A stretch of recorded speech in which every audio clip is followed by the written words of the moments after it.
أعوذ بالله السميع العليم من الشيطان الرجيم رب اشرح لي صدري ويسر لي أمري واحلل عقدة من لساني يفقهوا قولي واجعل لي وزيرا من أهلي وقال تعالى في مقام آخر ومن يتوكل على الله فهو حسبه.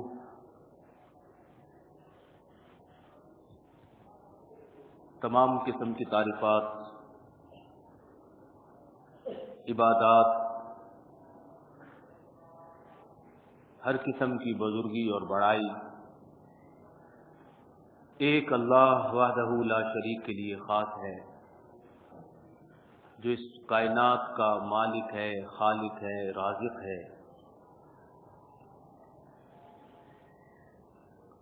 ان گنت لا تعداد درود و سلام ہو امام الانبیاء رحمت للعالمین صلی اللہ علیہ وسلم کی ذات گرامی پر۔ اللہ رب العزت کا فرمان ہے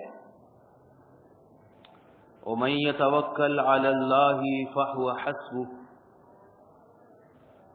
جو بندہ اللہ رب العزت کے اوپر توکل کرتا ہے، بھروسہ کرتا ہے، اعتماد کرتا ہے، اس کو اپنا خالق ہونے میں اس کے اوپر اعتماد ہے، رازق ہونے میں اس پر اعتماد ہے، معبود ہونے میں اس پر بھروسہ ہے، فَهُوَ حَسْبُهُ، تو وہ بھی اس کے لیے کافی ہو جاتا ہے، اس کے لیے ایک اللہ ہی کافی ہو جاتا ہے۔ اور جس کو اللہ رب العزت کے اوپر توکل اور بھروسہ اور اعتماد نہیں ہوتا، اسے ساری دنیا کے مال و اسباب اور ساری دنیا کی دوائیاں اور ڈاکٹر سب مل کے بھی اس کے لیے کافی نہیں ہوتے، اسے سکون ہی نہیں آتا، اس کا پیٹ ہی نہیں بھرتا۔ اس آیت کریمہ میں اللہ رب العزت نے اہل ایمان کو توکل کرنے کی نصیحت فرمائی ہے، توکل کی فضیلت بھی فرماتی ہے کہ اگر تم اللہ رب العزت کے اوپر بھروسہ کرو گے تو تمہارے لیے اللہ کی ذات ہی کافی ہے۔ ایک اور آیت کریمہ میں فرمایا، سورہ توبہ آیت نمبر 51، قل لن یصیبنا الا ما كتب اللہ لنا۔ اے نبی صلی اللہ علیہ وسلم، آپ فرمائیں، آپ ایسے سمجھیں کہ آپ ان کو توکل کی تعریف کر کے بتائیں کہ توکل ہوتا کیا ہے۔ آپ ان کو بتائیں کہ لن یصیبنا الا ما كتب اللہ لنا، کہ ہمیں وہی چیز ملے گی جو اللہ رب العزت نے ہمارے بارے میں لکھ دی ہوگی۔ ہوا مولانا، وہ ہمارا مالک و مددگار، حامی و ناصر اللہ ہی ہے۔ وعلی اللہ فلیتوکل المؤمنون، لہذا اہل ایمان کو چاہیے کہ وہ اپنے رب کے اوپر توکل کریں، بھروسہ کریں۔ دو باتیں بتائیں کہ ایک، اللہ پر اہل ایمان کو بھروسہ کرنا چاہیے، اور ساتھ ساتھ ان کو بتا دو کہ اگر تم مومن بن جاؤ یا کافر، بھروسہ نہ کرو یا توکل کرنے لگ جاؤ، دونوں حالتوں میں وہی کچھ ملے گا جو اللہ نے تمہارے لیے لکھ دیا ہے۔ لہذا توکل کر کے اگر حلال کی طرف کوشش کرو گے تو بھی اتنا ہی ملے گا جتنا اللہ رب العزت نے لکھ دیا ہے، لیکن اس کا ایک فائدہ یہ ہوگا کہ آخرت کے اندر کامیابی بھی مل جائے گی۔ توکل کر کے اگر صرف حلال کے اوپر ہی قناعت کرو گے تو اس کا فائدہ یہ ہوگا کہ دنیا اور آخرت کامیابی اور کامرانی سے گزریں گے، اور اللہ رب العزت کو رازق نہ مانتے ہوئے شیطان کے ہر قسم کے کاروبار کو رازق سمجھنے لگ جاؤ تم، تو بھی ایسا نہیں ہے کہ جو لکھا تھا تمہارے لیے اس سے زیادہ کما لو گے۔ لہذا بہتر یہ ہے کہ اہل ایمان کو بتا دو کہ لن یصیبنا الا ما كتب اللہ لنا هو مولانا، ہمیں کچھ نہیں ہوگا، وہی کچھ ہوگا جو اللہ رب العزت نے ہمارے لیے لکھ دیا ہوگا۔ مطلب موت اور زندگی کا مالک بھی وہی ہے، تو تمہاری کسی کی دھمکیوں یا کسی کے مار دینے کے دعووں سے کچھ نہیں ہوگا۔ ہاں اللہ رب العزت نے اگر ہمارے لیے لکھا ہے کہ یہ شہید ہونا ہے تو ہوگا، یا اس کو کسی کافر نے مار دینا ہے تو مارے گا، اور نہیں لکھا تو نہیں ہوگا۔ لہذا اللہ رب العزت کی ذات کے اوپر ہی توکل کرنا چاہیے۔ ایک اور آیت کریمہ میں فرمایا کہ فَأَعْرِضْ عَنْهُمْ، اے نبی صلی اللہ علیہ وسلم آپ مشرکوں کی تکلیف دینے والی باتوں کی طرف توجہ نہ فرمائیں، وَتَوَكَّلْ عَلَى اللَّهِ، آپ اپنا بھروسہ اللہ کی ذات کے اوپر قائم اور دائم رکھیں، وَكَفَى بِاللَّهِ وَكِيلًا، اللہ رب العزت سے بڑھ کر وکیل کوئی نہیں۔ اس آیت کریمہ میں اللہ رب العزت کا نام بیان کیا گیا ہے، وکیل، الوکیل۔ تو وکیل وہ ذات ہوتی ہے جس کے اوپر اعتماد اور بھروسہ کیا جاتا ہے، تو اللہ رب العزت کی ذات ہے حقیقی وکیل۔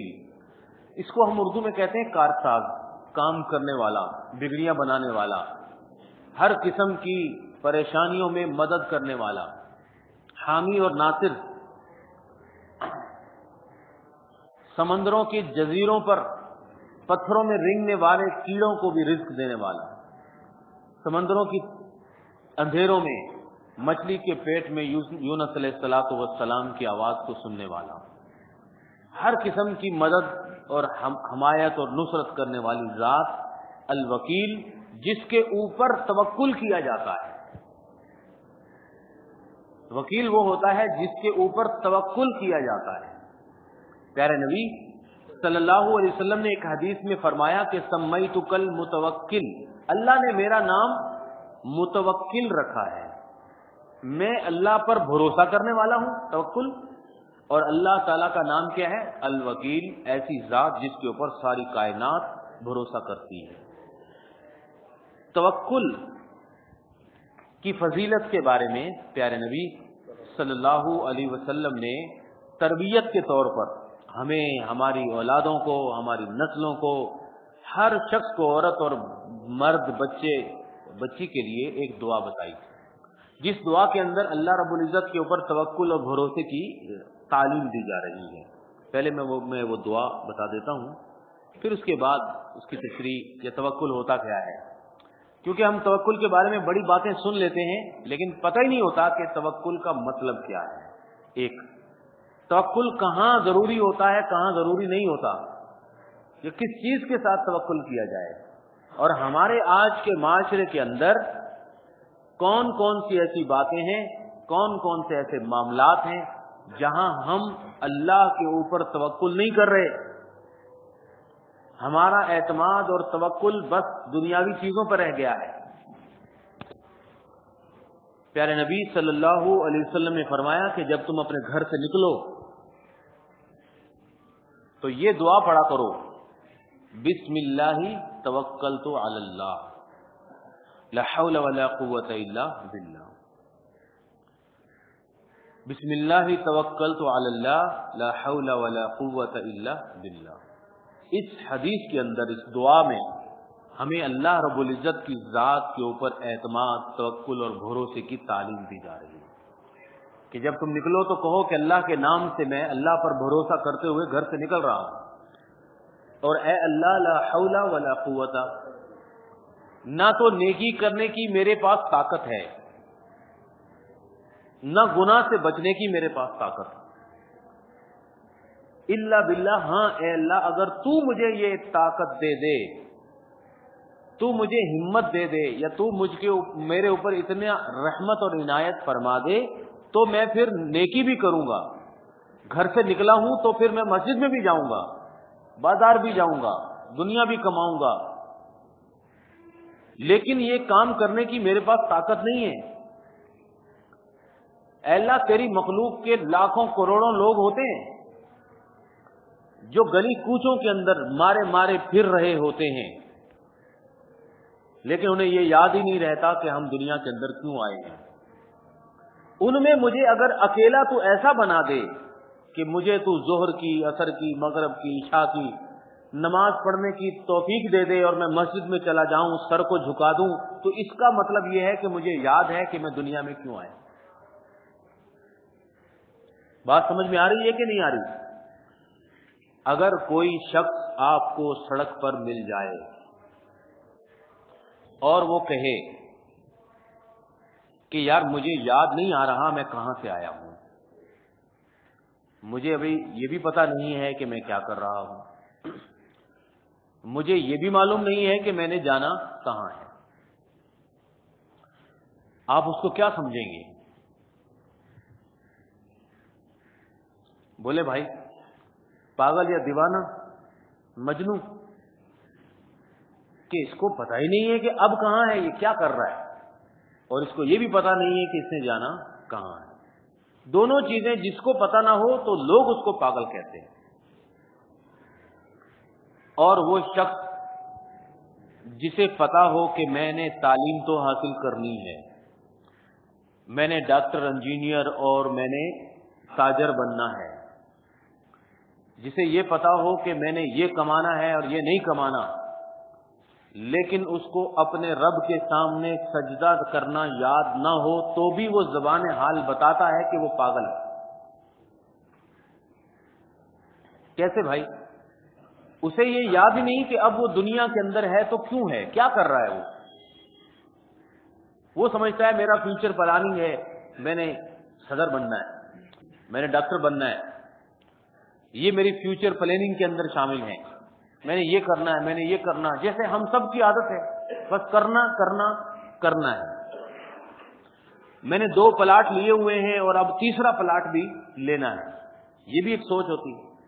اب اس کے بعد پھر یہ کرنا ہے، لیکن مرنا ہے اور اللہ کے پاس جانا ہے، کہاں جانا ہے؟ لوٹ کے اللہ کے پاس جانا ہے، یہ یاد نہیں ہے، تو اس کو کیا کہتے ہیں؟ پاگل۔ اور جو بندہ سجدہ کر رہا ہوتا ہے وہ زبان حال سے بتاتا ہے کہ اسے کم از کم یہ یاد ہے کہ میں دنیا میں کیوں آیا، اور اسے یہ بھی یاد ہے کہ میں نے جانا کہاں ہے، مر کے اللہ کے پاس جانا ہے۔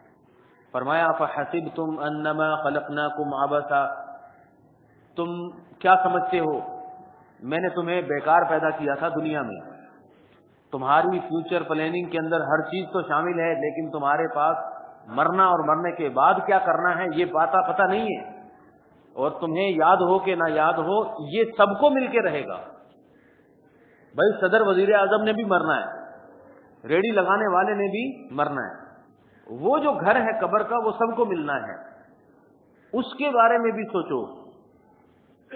تو سمجھے ایسے، پتہ نہیں میں موضوع میں کہاں سے کہاں چلا گیا، توکل کی بات ہو رہی تھی کہ جب بندہ گھر سے نکلتا ہے تو نبی صلی اللہ علیہ وسلم نے فرمایا کہ دعا پڑھے کہ نہیں ہے ہمارے پاس نیکی کرنے کی طاقت، اللہ نہیں ہے ہمارے پاس، مگر تو اگر ہمیں طاقت دے دے گا تو ہم مسجد میں بھی چلے جائیں گے۔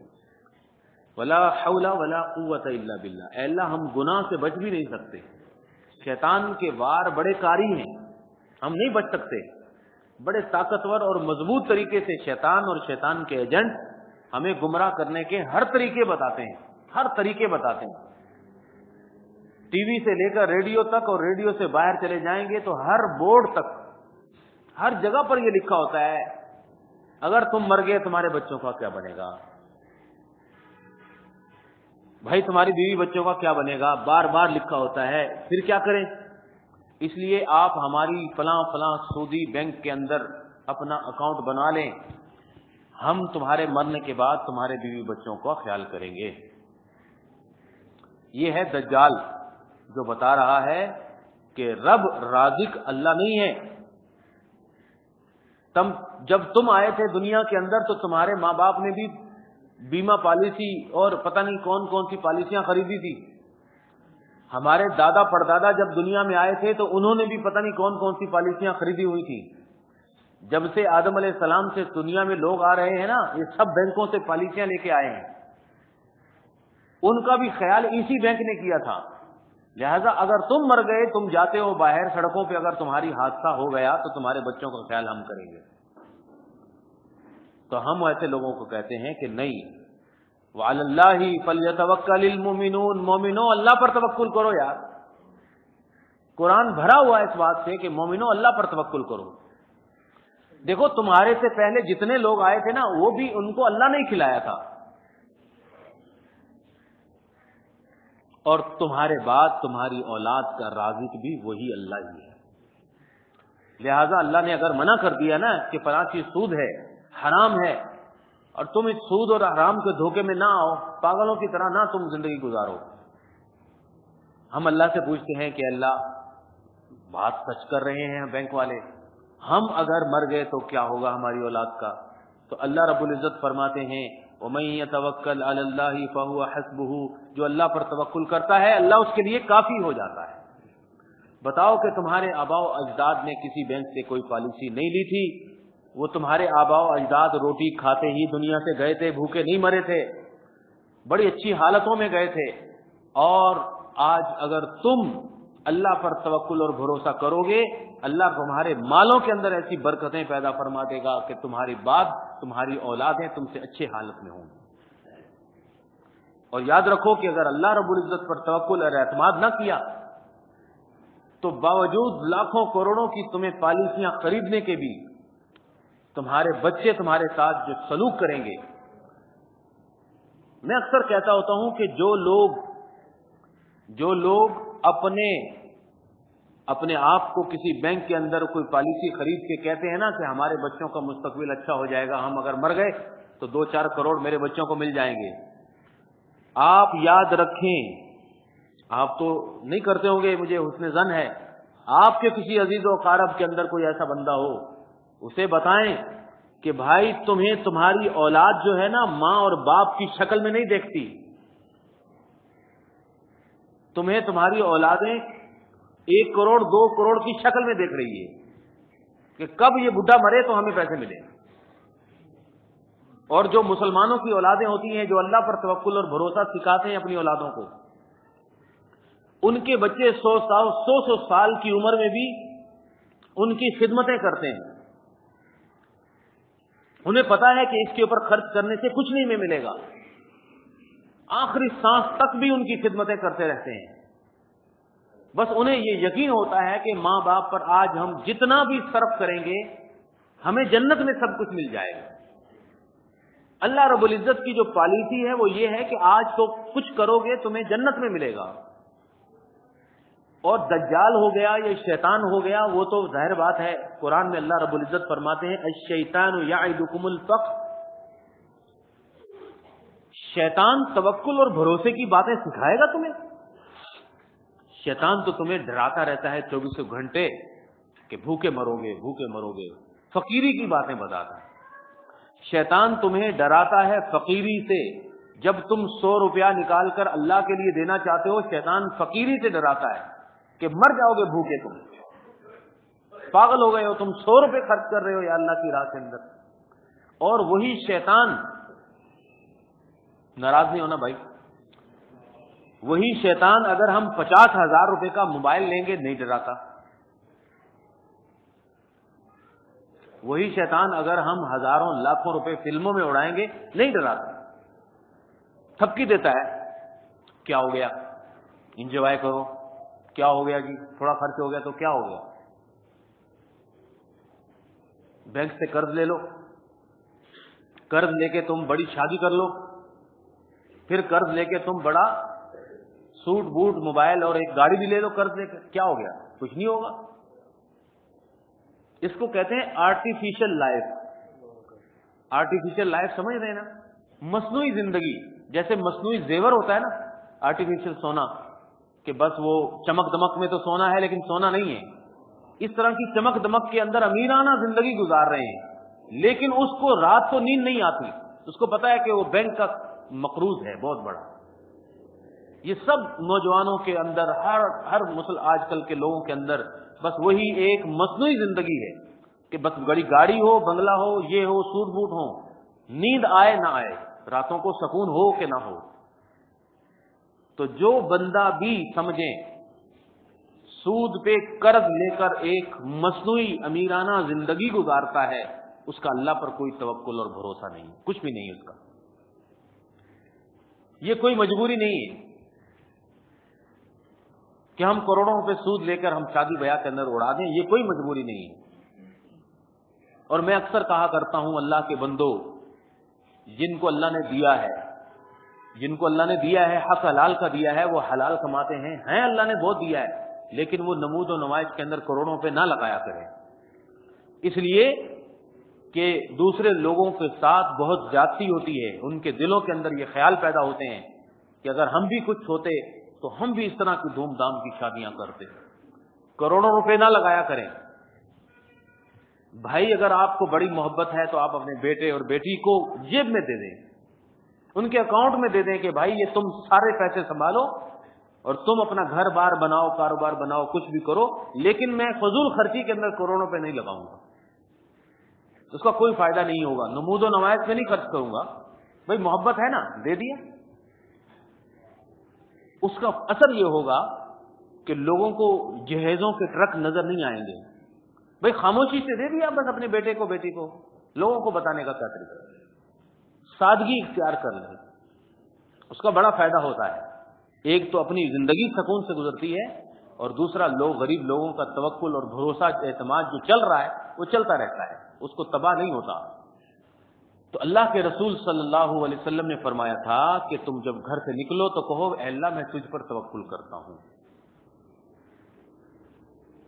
تو ایک فرشتہ کہتا ہے ہدیتا و کفیتا و وقیتا، کہ جو بندہ یہ دعا پڑھتا ہے بسم اللہ توکلت علی اللہ لا حول ولا قوت الا باللہ، فرشتہ کہتا ہے کہ یہ بندہ بچ گیا. کس سے بچ گیا؟ شیطان سے بچ گیا. کفیتا، اس بندے کو اللہ کافی ہے. بس یہ بندے اللہ پر بھروسہ کرتا ہے، اس کے لیے اللہ ہی کافی ہے. باقاعدہ حدیث کے اندر یہ لفظ ہیں ابو داؤد کے اندر، فتنحى له الشیاطین، شیطان بھاگ جاتے ہیں وہاں سے. چاروں طرف سے جو گھیرے ہوئے ہوتے ہیں شیطان، وہ بھاگ جاتے ہیں، وہ اس کو مزید گمراہ نہیں کرتے. تو میں اپنے موضوع کی طرف واپس آتے ہوئے کہ ہم بات چلی تھی توکل کی، تو توکل اسباب کے ساتھ کرنے کی تلقین کی جاتی ہے. سمجھے؟ توکل بغیر اسباب کے نہیں کرنے کا حکم دیا گیا. آپ کہیں کہ ہم نے آج مولانا صاحب سے آیت سنی تھی وَمَن يَتَوَكَّلْ عَلَى اللَّهِ، جو اللہ پر بھروسہ کرتا ہے اللہ اس کے لیے کافی ہوتا ہے. لہذا میں پڑھنا لکھنا کمانا سب کچھ چھوڑتا ہوں اور میں کوئی سبب اختیار نہیں کرتا، کوئی وسیلہ کوئی ذریعہ اختیار نہیں کرتا. اب اللہ رب العزت پر میرا توکل ہے.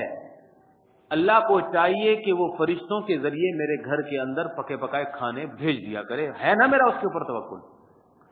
تو یہ بھی ایک توکل کی قسم ہے، اس کو بھی توکل کہتے ہیں. لیکن یہ توکل ناجائز ہے، جائز نہیں قرار دیا جاتا. یہ بس انبیاء اور بڑے بڑے بزرگ جو ہوتے ہیں وہ کہتے ہیں اللہ تعالیٰ کھلائے گا، ٹھیک ہے، اللہ رب العزت ان کو بھی کھلاتا ہے، لیکن ہم مسلمانوں کو، عام لوگوں کو اس طرح کا توکل کرنے کی اجازت نہیں ہے. اللہ رب العزت حکم دیتے ہیں کہ توکل کرو سبب کے ساتھ، یعنی کچھ کرو، محنت کرو پھر توکل کرو. اب یہاں تک آپ سمجھ گئے. اب اسباب ہیں دو طرح کے. اسباب کتنے ہیں؟ دو طرح کے. ایک ہے حرام سبب اختیار کرنا، اس سے ہمیں منع کر دیا.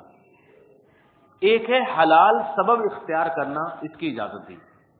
لیکن یہ ضرور کہا ہے کہ تم توکل کرو اللہ پر اور کیا کرو؟ اسباب اختیار کرو. مشہور ہے کہ عیسیٰ علیہ السلام جب آسمانوں سے اتریں گے، قیامت کے قریب کا ذکر ہے حدیثوں کے اندر، تو فرشتوں کے ساتھ اتریں گے. یعنی فرشتے ان کو پکڑ کے آسمانوں سے دمشق کی جامع مسجد کے اوپر اتار دیں گے. نیچے ہزاروں لوگ جمع ہوں گے. عیسیٰ علیہ السلام فرمائیں گے کہ یہاں پر سیڑھی لگائی جائے تاکہ میں نیچے کروں. لوگ کہیں گے کہ آسمانوں سے تو آپ بغیر سیڑھی کے آگے چھت تک